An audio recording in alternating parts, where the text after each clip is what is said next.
और अब बात करते हैं महाराष्ट्र में चलाए जा रहे घुसपैठियों के खिलाफ महाअभियान की। दरअसल यह अभियान स्थानीय पुलिस की नहीं, उसके साथ साथ एटीएस भी चला रही है और यही कारण है कि कल 13 लोगों को गिरफ्तार किया गया है जो अवैध तौर पर भारत में रख रहे थे। फडणवीस सरकार यह तय कर चुकी है कि जितने भी घुसपैठिए महाराष्ट्र में हैं उन्हें डिपोर्ट किया जाएगा। देखिए रिपोर्ट।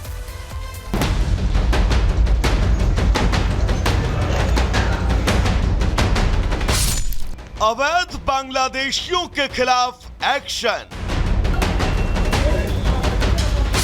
महाराष्ट्र में एटीएस की बड़ी कार्रवाई। बांग्लादेशियों पर टूट पड़ी फोर्स। महाराष्ट्र में अवैध रूप से रह रहे बांग्लादेशियों की अब खैर नहीं।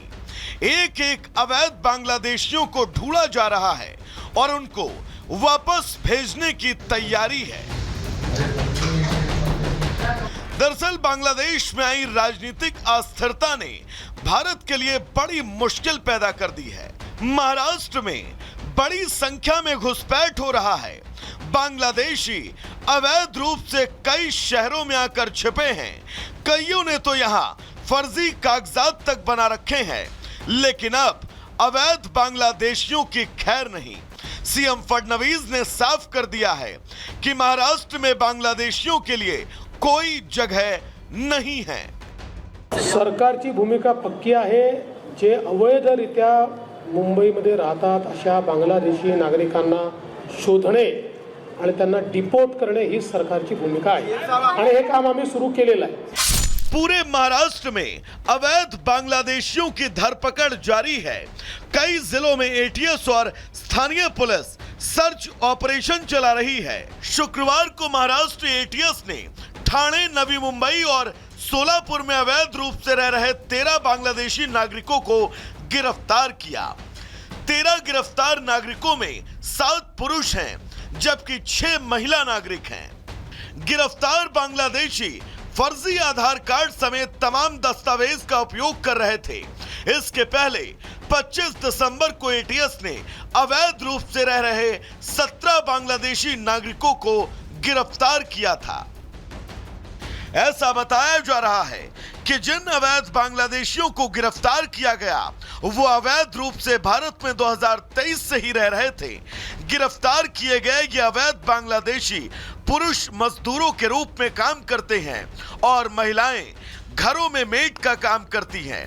गिरफ्तार किए गए बांग्लादेशियों के खिलाफ विदेशी नागरिक अधिनियम 1946, पासपोर्ट अधिनियम 1950, पासपोर्ट अधिनियम 1967 के तहत अब तक विभिन्न पुलिस स्टेशनों में कुल 10 अपराध दर्ज किए गए हैं।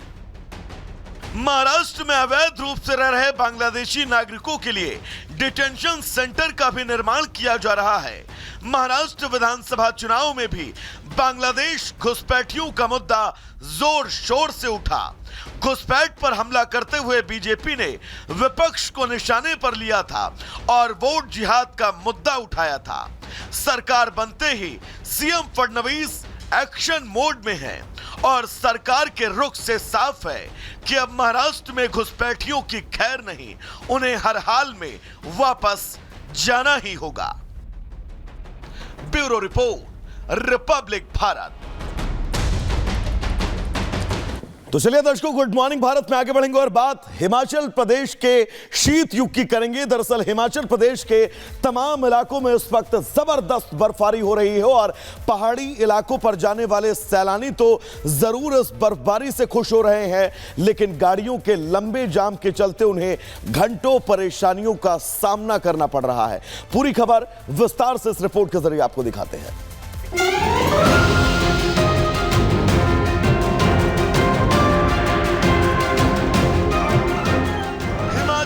बर्फबारी 24 घंटे के लिए अलर्ट जारी। फंसे सैलानी, बढ़ी परेशानी।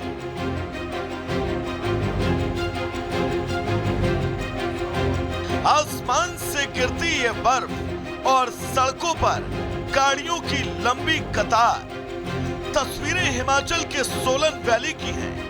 बर्फबारी और लगातार गिरते तापमान ने हिमाचल को मुश्किल में डाल दिया। हालात तो ये हैं मानो सब कुछ थम गया और जो जहां है वहीं कैद है। देश भर से हिमाचल पहुंचे सैलानियों के हालात अब और भी ज्यादा खराब हैं। सोलंग नाला से लेकर मनाली तक पर्यटक या तो सड़क पर फंसे हैं या फिर अपने अपने होटलों में। सोलंग नाला में 1000 से ज्यादा गाड़ियां जाम में फंसी हैं। मनाली सोलंग नाला मार्ग पर 6 किलोमीटर लंबा जाम है। माइनस तापमान में यातायात बहाल करने में जुटे पुलिसकर्मियों को परेशानी हो रही है। मनाली के साथ लगते पलचान, सोलंग नाला और अटल टनल की ओर शाम से बर्फबारी जारी है।